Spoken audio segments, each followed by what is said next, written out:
오늘 예배를 통해서 우리가 물이 포도주 되는 인생이 되시기 바랍니다. 우리가 기적의 주인공으로 완전히 변해야 될 줄 믿습니다. 한번 인사하시기 바랍니다. 집사님은 기적의 주인공입니다.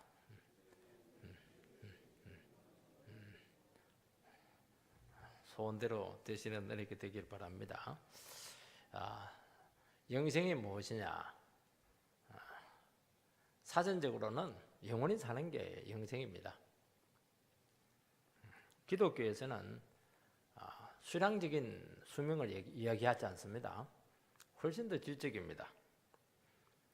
기독교에서 영생은 하나님 나라에 있는 그 어마어마한 자원을 이 땅에 끌고 와서 누리는 삶, 이게 이제 영생입니다. 이 땅의 자원은 한정이 되어 있습니다. 자원은 한정되어 있는데 가지려고 하는 사람이 많다 보니까 막 서로 경쟁하고 싸우고 그렇게 이전투구를 합니다. 근데 파이는 딱 정해져 있는데 그 파이를 여러 사람이 나누어 가지려고 하다 보니까 늘 부족합니다. 늘 배고파요. 항상 궁핍합니다. 그리고 남의 것을 빼앗아야 내가 풍성해지게 되는 겁니다. 그래서 이 세상에 있는 자원으로 살아가는 사람들은 절대로 만족하지 못해요. 절대로 참 기쁨 없습니다. 행복을 그렇게 추구하지만 절대로 행복하잖아요. 영생의 삶은 뭐냐? 하늘에 있는 자원을 끌고 와서 이 파이 자체를 키우는 겁니다. 굉장히 크게 만들죠. 그 하늘에 있는 자원을 뭘로 끌고 오느냐? 그거는 오직 믿음입니다. 그래서 누구든지 원하는 만큼 마음껏 넘치게 가지게 되고 누리면서 살아가는 것이다.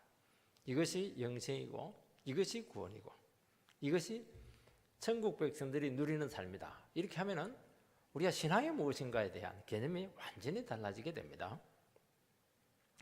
요한복음은 2장부터 11장까지 딱 7가지 표적이 나옵니다. 기적이죠. 그 첫 표적이 가나의 혼인잔치입니다. 첫 표적을 이루는데 어려운 데서 하지 않고 결혼식장에서 하나님께서 주님께서 기적을 일으키시는 겁니다. 인간이 만든 제일 행복하고 기쁘고 풍성한 것은 이 결혼식입니다. 그래서 주님께서 결혼식에서 기적을 행했다고 하는 것은 천국은 축제다, 잔치다 하는 것을 상징적으로 보여주는 사건입니다. 근데 인간이 만든 제일 행복한 그 결혼식장도 포도주가 떨어지게 되었을 때 한순간에 그 기쁨이 사라지는 위기를 맞이하게 되었던 겁니다. 이게 이제 세상의 기쁨입니다. 세상의 기쁨과 행복은 얼마나 위태로운가, 얼마나 아슬아슬한가 하는 것을 알 수가 있습니다.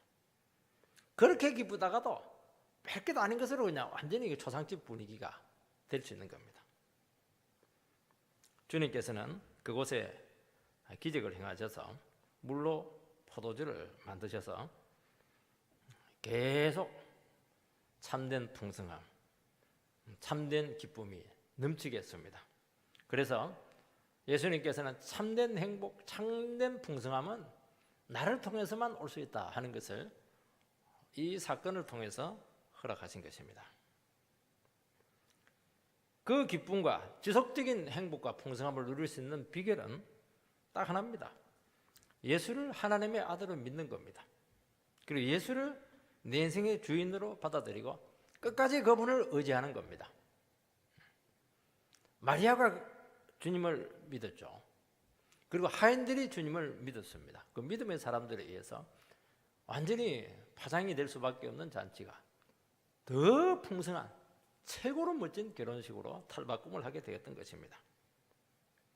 여러분, 믿음은 기적을 불러오고 천국의 자원을 우리에게 끌고 와서 우리 인생에 절대로 파장이 되지 않습니다. 위기 때 더 놀라운 잔치로 우리의 삶을 불태우게 될 것이다 하는 그 기대를 주는 그런 말씀인 줄 믿습니다. 여러분은 지금 이 자리에 예배를 드리고 있습니다. 예배를 드리고 있는데 지금 행복하고 있습니까? 그걸 묻고 있는 거예요. 여러분의 삶이 정말 풍성합니까? 기쁨으로 충만합니까? 얼굴을 보니까 그런 것 같기도 하고 안 그런 것 같기도 하고 저는 굉장히 지금 애매해요. 우리 인생은 참 위태로워요. 항상 위태롭고 아슬아슬합니다. 이 고개 인생 같아요. 심한 사람들은 롤러코스터를 탄다, 청룡열차를 타고 있다, 뭐 그렇게까지 표현하기도 합니다. 여러분, 가진 것이 있다고 해서, 직장이 있다고 해서 그것이 안정하냐? 그렇지가 않아요. 얼마나 불안정한가 하는 것을 아마 여러분들은 스스로 깨닫고 있을 겁니다. 여러분 아마 이 자리에 오기까지 여러분의 인생에 대한 이 계산서가 잘 나오지 않았을 겁니다. 저는 한 주간도 그냥 지나간 적이 없습니다. 교회를 생각하고 또 제 미래를, 삶을 생각할 때 참 위태로운 순간들이 정말 한두 번이 아니었죠. 계속적이었습니다. 그때마다 주님을 의지했고, 그때마다 대안이 없으니까요, 믿음으로 반응을 했습니다. 주님은 그때마다 붙들어 주시고 생각 이상으로 풍성하게 채우시는 분이심을 고백할 수 있게 되어서 얼마나 감사한지 모르겠습니다. 오늘 우리가 이런 고백이 있게 되기를 바랍니다. 우리는 힘들 겁니다. 좀 아슬아슬한 순간이 많을 겁니다. 주님을 끝까지 바라보게 되었을 때 물이 변하여 포도주가 되는 기적의 삶이 될 줄 믿습니다. 첫 번째는 이 항아리를 채우라, 주님께서 말씀했습니다. 우리가 지난주에 살펴본 내용을 한번 생각을 해보시기 바랍니다. 가나의 혼인잔치에 예수님과 제자들과 가족들이 참석을 했습니다. 아마 가까운 집안이었던 것으로 생각이 됩니다. 잔치가 일주일 동안 진행이 되는데 중간에 포도주가 떨어지는 굉장히 큰 위기가 찾아왔습니다. 마리아는 걱정이 되어서 예수님께 찾아가서 포도주가 떨어졌다, 그 사실을 이야기를 합니다. 팩트를 이야기를 합니다. 그때 예수님은 생뚱맞게 여자여, 나가 무슨 상관이 있나이까? 내 때가 되지 않았다고. 아니, 엄마에게 여자여, 그렇게 하면 안 되는 거죠. 그거는 뭐냐니까 주님과 이제 새로운 관계를 정립을 하라는 겁니다.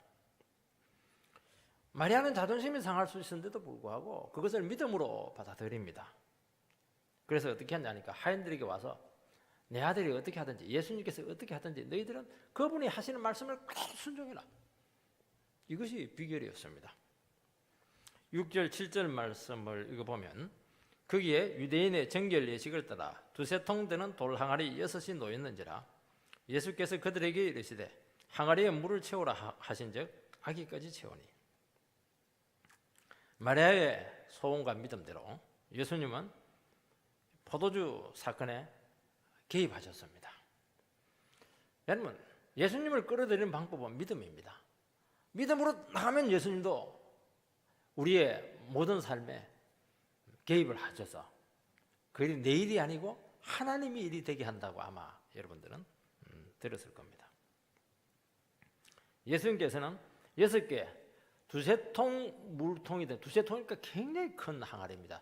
돌 항아리입니다. 돌 항아리. 그 6개의 물을 꽉 채우라 그렇게 말씀을 했습니다. 예수님께서는 기적을 베푸실 때 이 재료를 사용하십니다. 아무것도 없는 데서 하지 않고 물을 사용하셨고 돌 항아리를 사용했습니다. 여러분, 이 물과 돌 항아리는 정결 예식을 위해서 사용된 도구들입니다. 이 구약에서, 유대교에 있어서 하나님 앞에 나갈 때 손발을 씻어야 되는 겁니다. 왜냐하면 오염된 상태로서는 나갈 수가 없는 것입니다.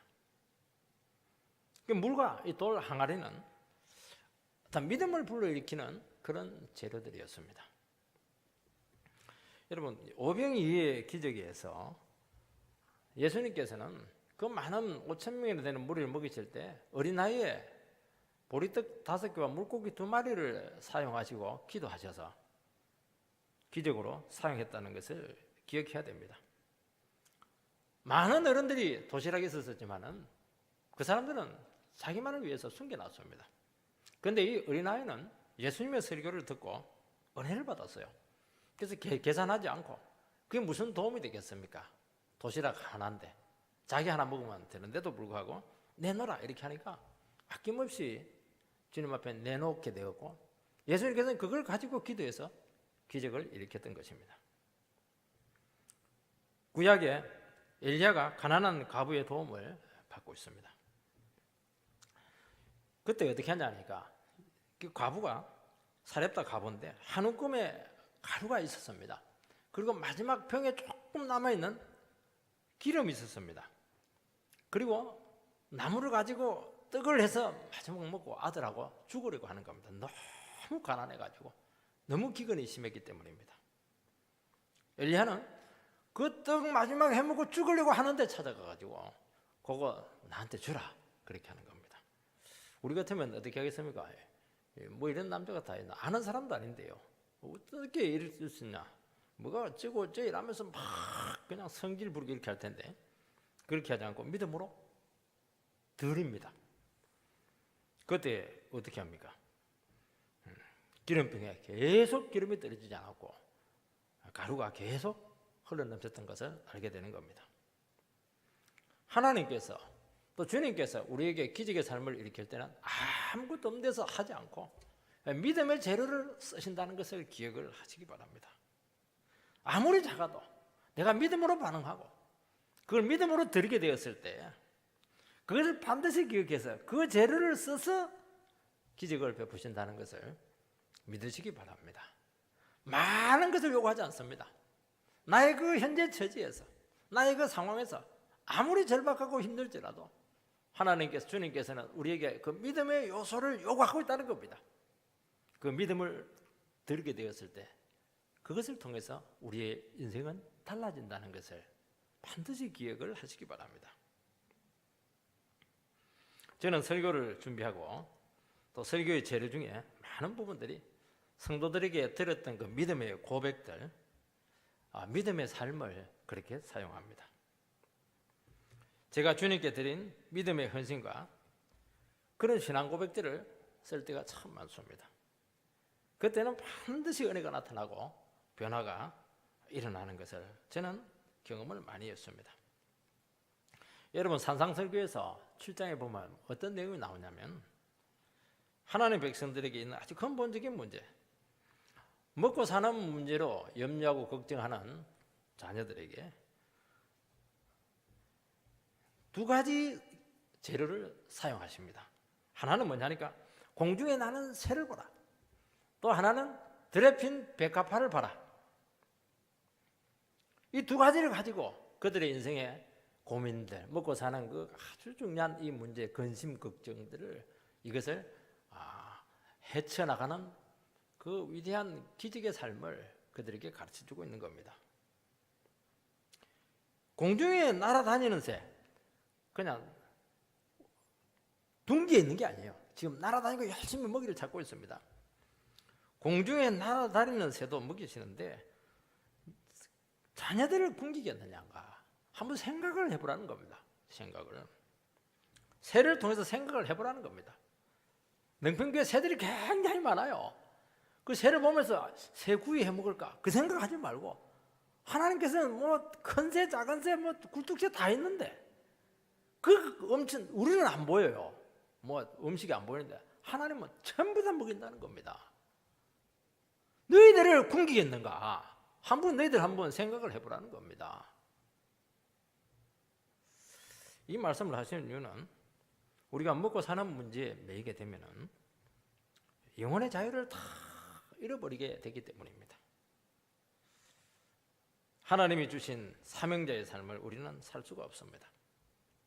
그래서 먹고 사는 문제가 걸리면 그것에 다 집착을 해서 예배도 없고 헌신도 없고 그렇게 한다는 거예요. 왜 먹고 사는 문제에 그렇게 근심하고 걱정을 하고 그냥 힘들고 예배 빠져버리고 그게 무슨 믿음이냐는 거예요. 그게 새도 먹이는데 너희들 못 먹이냐. 쌀쪽에 지금 쌀이 없더라도 주님께 드릴 거 드리고 예배 드리고 기도할 거 기도하고 왜 그렇게 못하느냐. 지금 그 얘기를 하는 겁니다. 그러면 기적이 일어나는 거예요. 근데 먹고 사는 딱 문제에 걸려버리면은 그게 막 빠져들게 되겠어. 헤어나오지는 못하는 겁니다. 왜 그 소중한 것을 놓치는가? 그 얘기를 지금 하고 있는 것입니다. 여러분, 입을 것이 없어요. 지금이야 입을 것 많지만 옛날에는 입을 거 없습니다. 옷이 얼마나 귀한지 몰라요. 그때 들에 나가는 거예요. 들의 백합화를 한번 보는 겁니다. 솔로몬의 영광이 이 꽃 하나만도 못하다, 그렇게 말씀했습니다. 주님은 이 들에 편 백합화를 바라보면서 이 하나님의 자녀의 그 아름다움, 그 영광을 주님께서는 보셨습니다. 들에 핀 백합화예요. 화단이 아닙니다. 사람들이 많이 모이는 광장이 아니에요. 아무도 봐주는 사람 없어요. 늘 그 자리에 자기만의 독특한 아름다움을 뽐내고 있는 겁니다.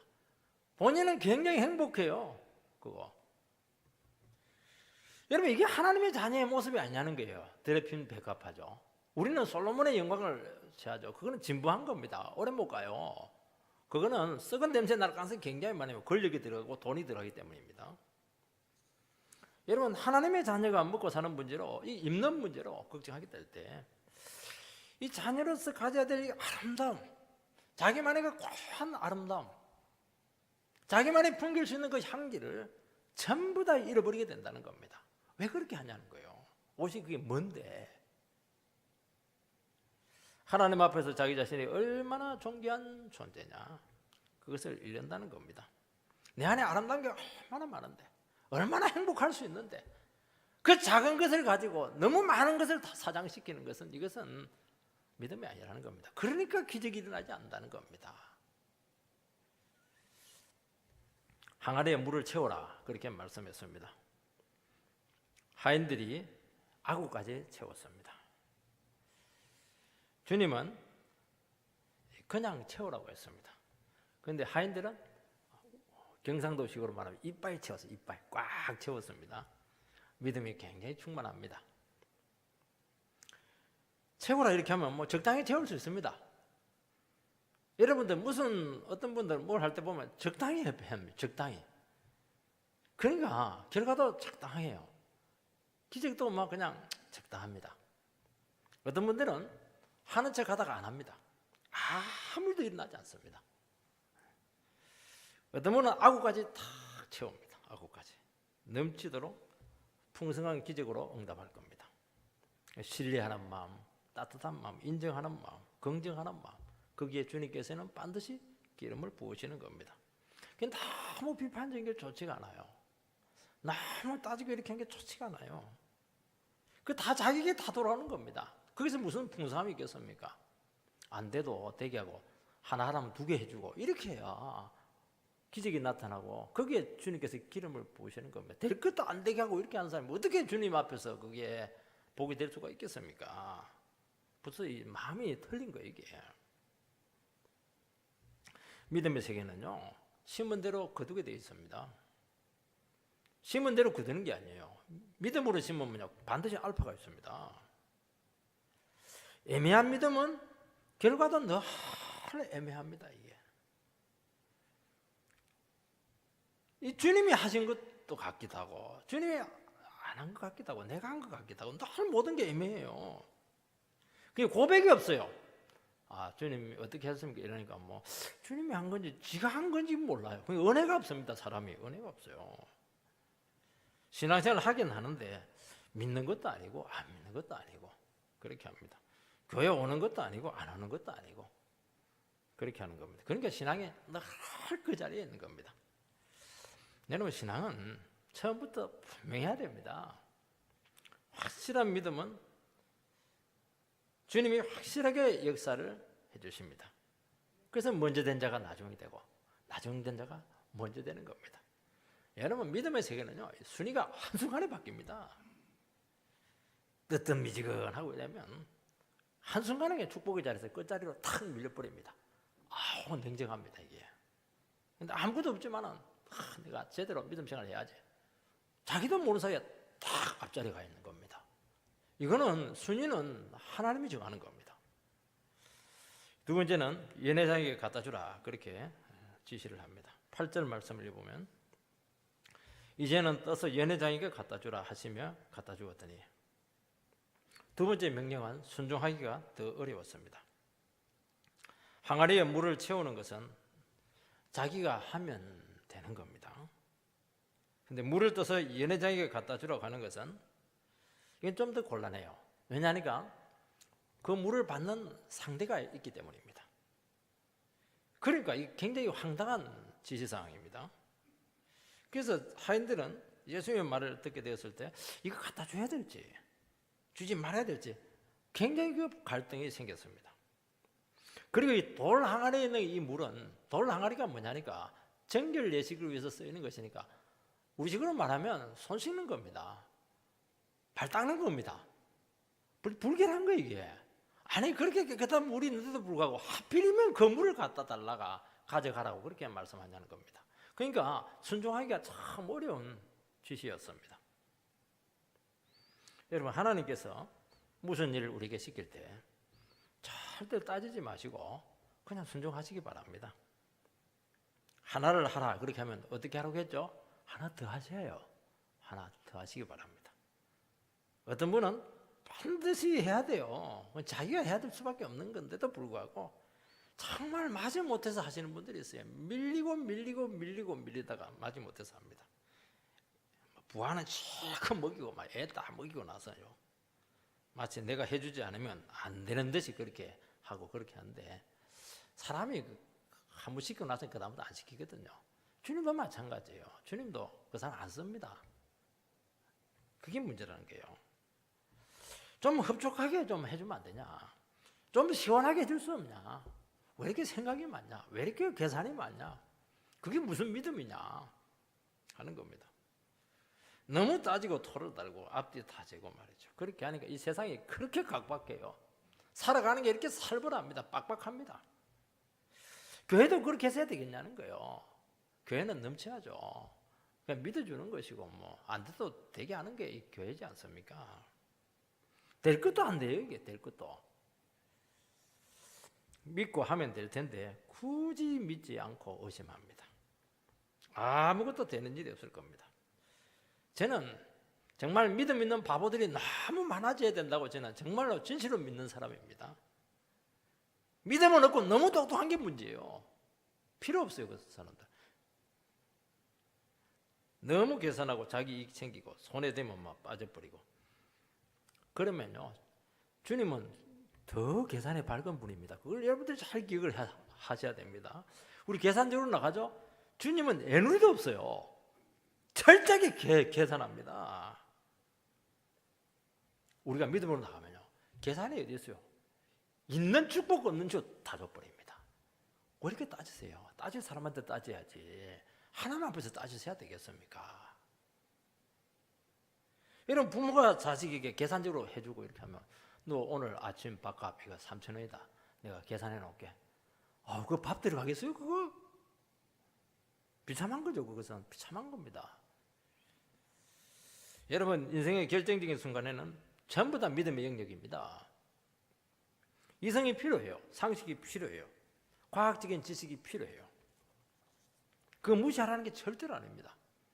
여러분, 예수 믿는 사람들의 비상식적인 건 정말 그거는 볼 수가 없어요. 그거. 여러분, 현실을 무시해서는 안 되는 겁니다. 현실은 대단히 중요한 겁니다. 그러나 어느 순간에는 이성과 과학과 상식과 현실을 뛰어넘어야 되는 겁니다. 그것이 가능하려면 하나밖에 없습니다.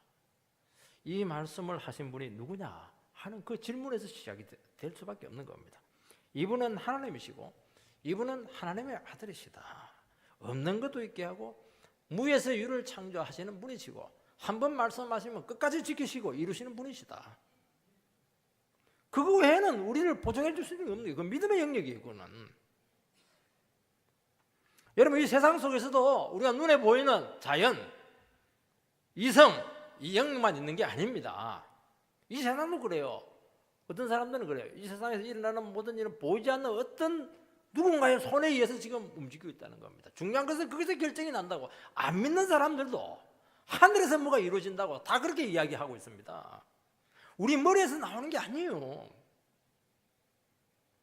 초자연적인 영역이 있고 영적인 영역이 있고 계시의 영역이 있고 보이지 않는 건 믿음의 영역이 있는 겁니다. 바로 인생의 모든 중요한 결정들은 여기서 딱 이루어지는 겁니다. 눈에 보이는 우리에서 이루어지는 게 아닙니다. 그거는 사소한 거예요. 그거는 시장 가야 되나 말아야 되나 그런 것이지, 인생이 결판나는 문제들은 우리에서 이루어지지 않습니다. 믿음의 영역이죠. 어느 순간 자기를 내려놓고 믿음의 세계로 자기를 던져야 됩니다. 반드시 던져야 됩니다.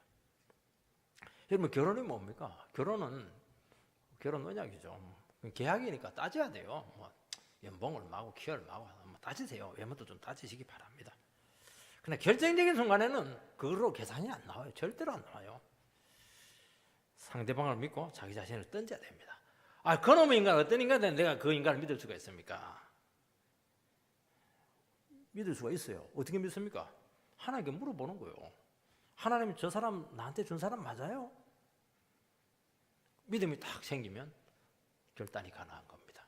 그게 없으니까 계속 문제가 심각한 거예요. 이게 믿음이 없으니까 믿음대로 돼야 되는데 결혼하고 나서 문제가 생기는 겁니다. 믿음으로 결혼하면 100% 성공입니다. 여러분, 우리는 인생의 중요한 기로의 순간들을 맞이해야 되고 결정적인 순간이 있어야 되는데 그때 잘못하면 인생이 삐끗하는 겁니다. 그때 어떻게 됩니까? 하나밖에 없는 겁니다. 하나님이 기뻐하시는 뜻이 뭐냐? 그것을 찾아서 거기 자기 자신을 딱 올인해서 던질 때 그때 인생이 새롭게 열리고 개척이 되는 겁니다. 여러분, 이 믿음의 세계로 들어가야 되지, 어떻게 여러분 자연의 세계 속에서 세상의 원리 속에서 어떻게 이 세상을 이겨낸다고 자부할 수가 있겠습니까? 그건 강심장이죠. 그것은 안 되게 되어 있는 겁니다. 여러분, 인생은 절대로 머리로 풀지 마시기 바랍니다. 말씀으로 풀어야 되는 겁니다. 말씀은 우리에게 바로 이런 믿음을 요구를 해요. 그리고 이런 믿음을 주십니다. 그래서 믿음으로 사업을 푸시기 바라고 믿음으로 여러분의 직장을 풀어내시기 바랍니다. 불가능합니까? 돼요. 안 하니까 안 되는 겁니다. 머리가 너무 좋으니까 안 되는 거예요, 이게.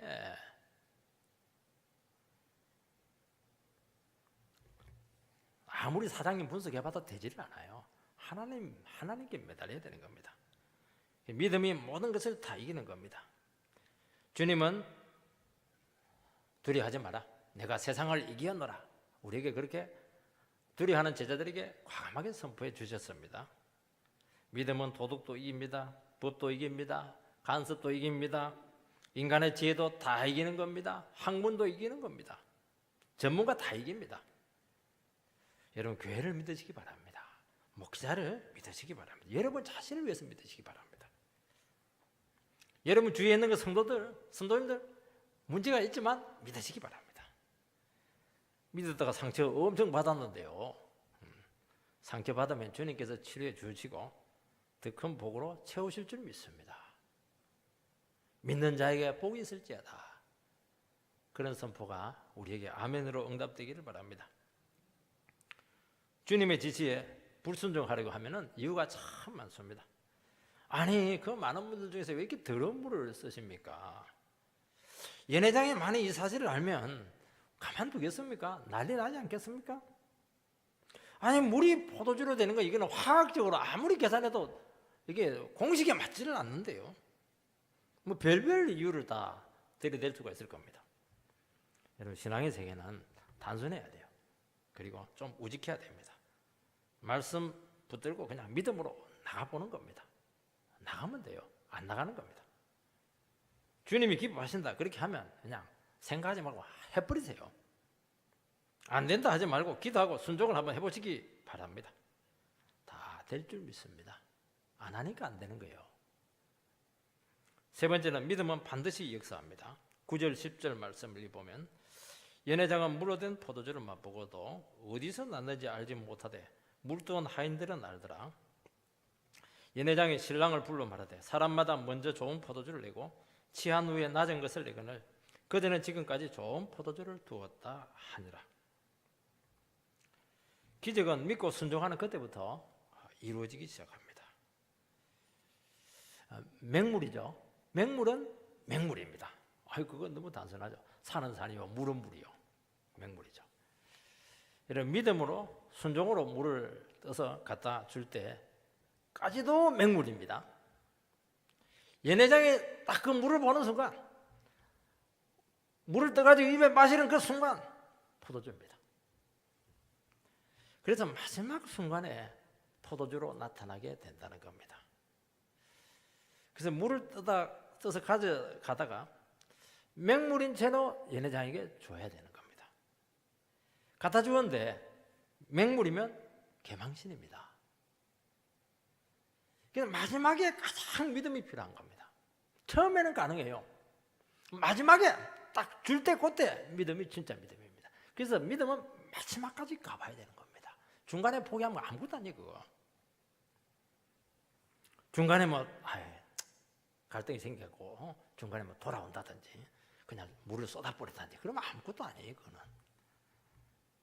기적은 우리가 모르는 사이에 일어납니다. 이런 일은 이전에도 없었고 이후에도 없습니다. 있었으면 그거 믿고 하면 되는데 믿음을 쓸 때는 어떻게 사례가 없어요. 사례가. 그러니까 괴로운 겁니다. 이전에도 없고 이후에도 없는 거예요. 그거는 한 번 있는 겁니다. 세상에서. 그러니까 기적이죠. 나의 인생은 어느 누구에게도 검증이 안 된 거예요. 그냥 하나님이 나의 삶을 그냥 특별하게 이끈 겁니다. 다른 사람하고 비교될 수가 없는 거예요. 이게. 그러니까 믿음이 모험이라는 겁니다. 비이성적이고 비경험적입니다. 설명이 안 돼요. 그런데 결과는 나타난다는 겁니다. 할렐루야. 그 믿음을 꼭 가지시기 바랍니다. 여러분, 믿는 순간, 신뢰의 순간 이미 기적은 시작이 된 겁니다. 여러분, 기적은 결과가 아니에요. 기적은 과정입니다. 프로세스예요. 어떤 분은 말씀하는 것을 딱 들어보면 이 사람은 지금 기적이 시작됐다 하는 것을 금방 알 수가 있어요. 그럼 진짜 기적이 나타나요. 여러분, 모든 것을 다 믿음으로 해석하고 그냥 딱 단순하게 딱 믿고 순종해서 가는데요. 보시기 바랍니다. 발자국마다 기적으로 흔적을 남길 겁니다. 믿음과 함께한 기적은 시작이 된 것이고 결과는 이미 예상이 된 것이고 안 가봐도 알아요. 딱 들어보면 아는 겁니다. 시편 3편 5, 6절 말씀을 띄워주시기 바랍니다. 같이 읽겠습니다. 시작.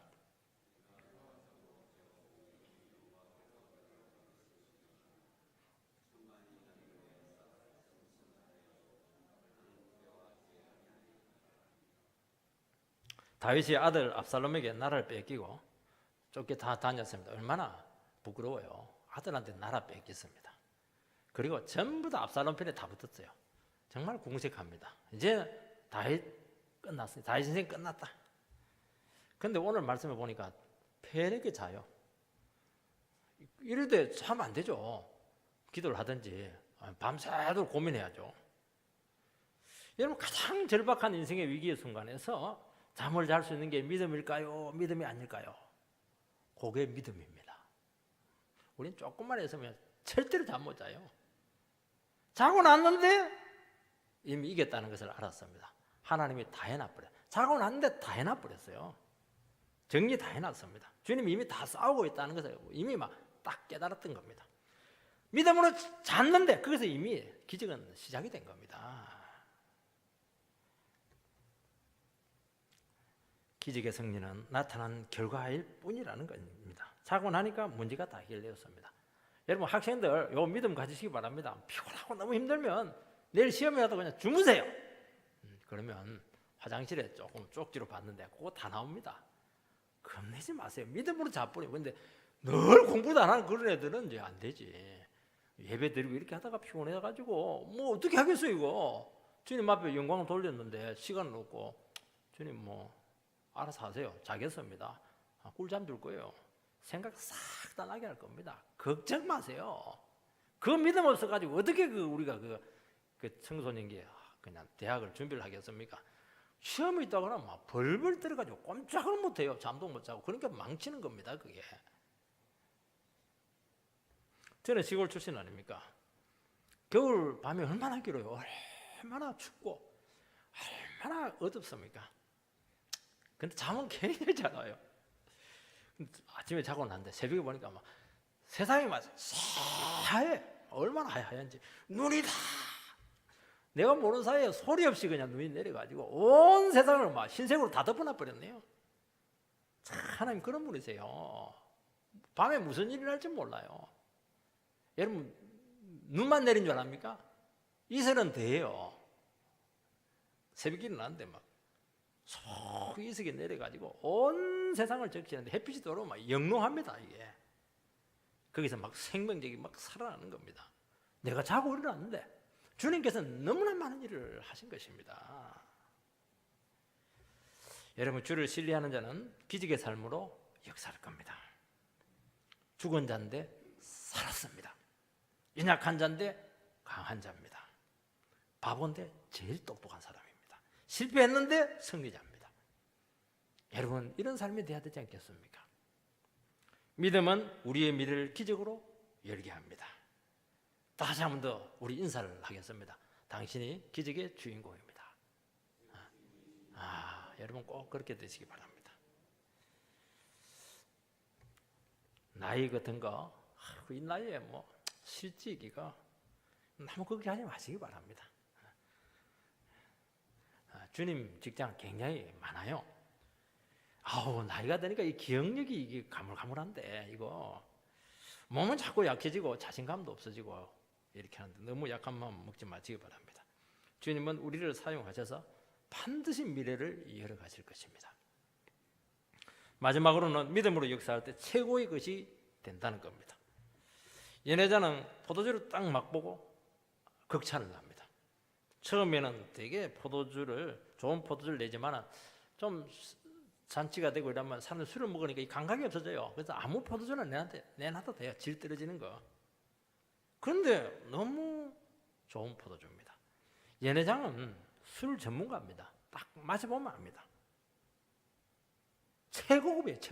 최고급이 아니고 지금까지 맛보지 못했던 포도주였습니다. 너무 신선하고 너무 맛있었던 것입니다.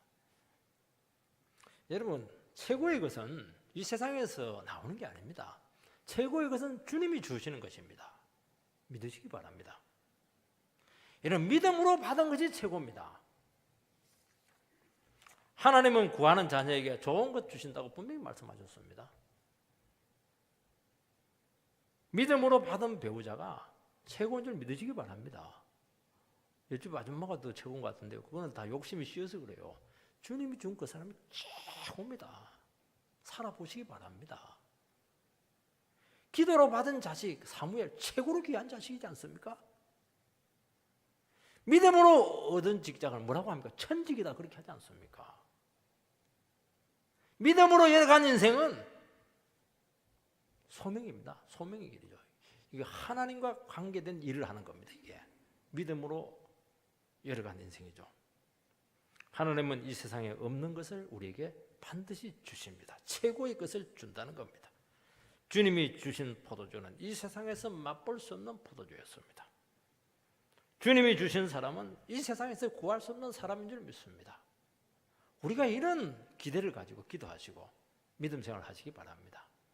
비교하지 마세요. 겉은 번지를 해도 그거 위험한 겁니다. 그거 주님이 준 게 최고로 좋은 거예요. 이게 누가복음 18장 7절 8절 말씀을 띄워주시기 바랍니다. 같이 읽겠습니다. 시작.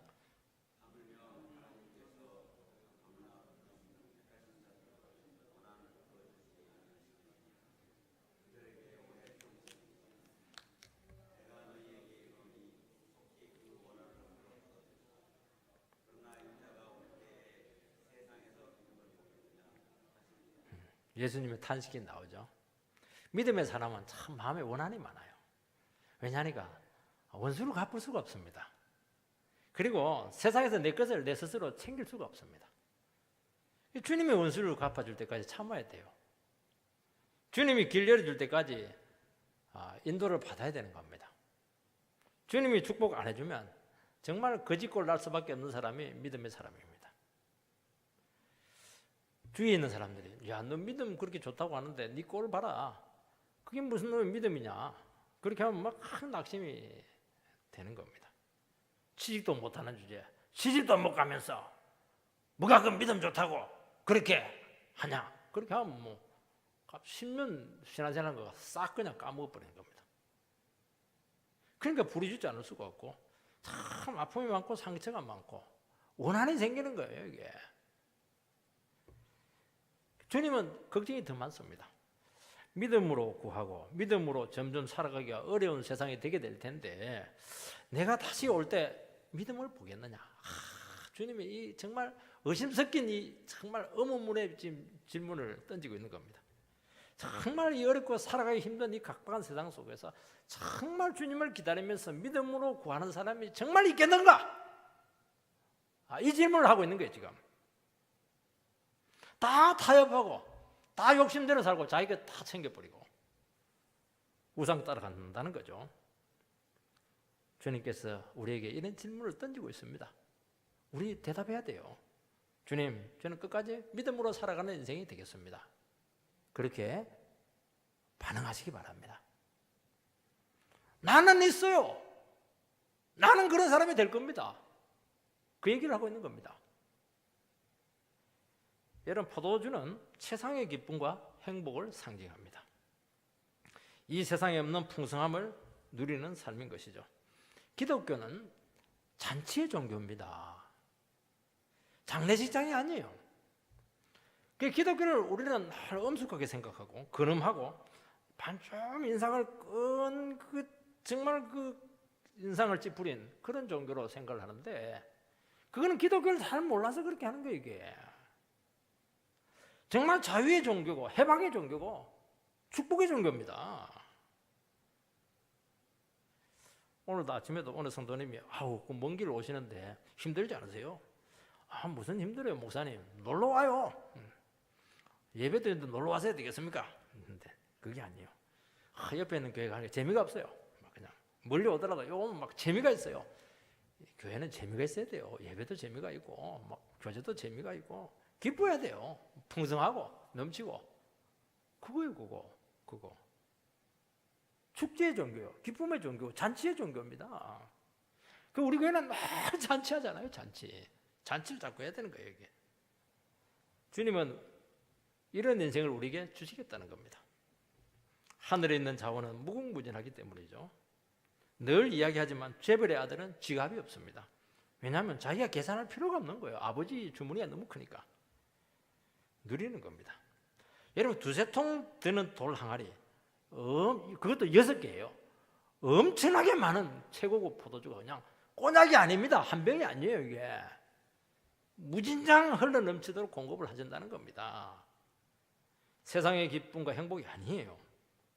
세상의 기쁨은 시간 지나면 다 시들해지고 사라지는 것입니다. 우리 집 아이가 서울대 들어갔어요. 얼마나 좋아요. 경사났죠. 옆집 애가 그냥 하버드에 들어갔다는 거예요. 기쁨이 반으로 확 줄어드는 겁니다. 이 상대적인 기쁨이죠. 우리 그런 기쁨 아니에요. 하나님 주시는 기쁨, 절대적인 기쁨, 최고의 기쁨. 그 기쁨이 우리에게 계속 오게 될 겁니다. 여러분, 물이 포도주가 되었습니다. 세상의 것의 연장이 아닙니다. 질적인 변화, 화학적인 변화, 근본적인 변화된 인생이 될 줄 믿습니다. 죄인이 의인이 되는 겁니다. 정결 예식을 행하는 이 돌 항아리는 유대교를 상징하는 대표적인 재료입니다. 그것은 한 개가 컵만 깨끗하게 씻는 겁니다. 왜냐하면 유대인들은 죄라고 하는 것은 접촉을 통해서 오염이 된다고 생각했기 때문에 씻어야 돼요. 복음은 그게 아니에요. 복음은 속을 바꾸는 것이고 새로운 사람이 되게 하는 것이고 새로운 인생이 되게 하는 겁니다. 그래서 물이 변하여 포도주가 되는 인생이 된다는 겁니다. 사랑하는 성도 여러분, 오늘도 조용히 하나님 말씀에 순종했던 그 마리아, 하인들, 제자들에게 영광을 보여주셨던 것처럼 아마 여러분들에게도 그런 영광이 넘치게 되기를 주의 이름으로 축복합니다.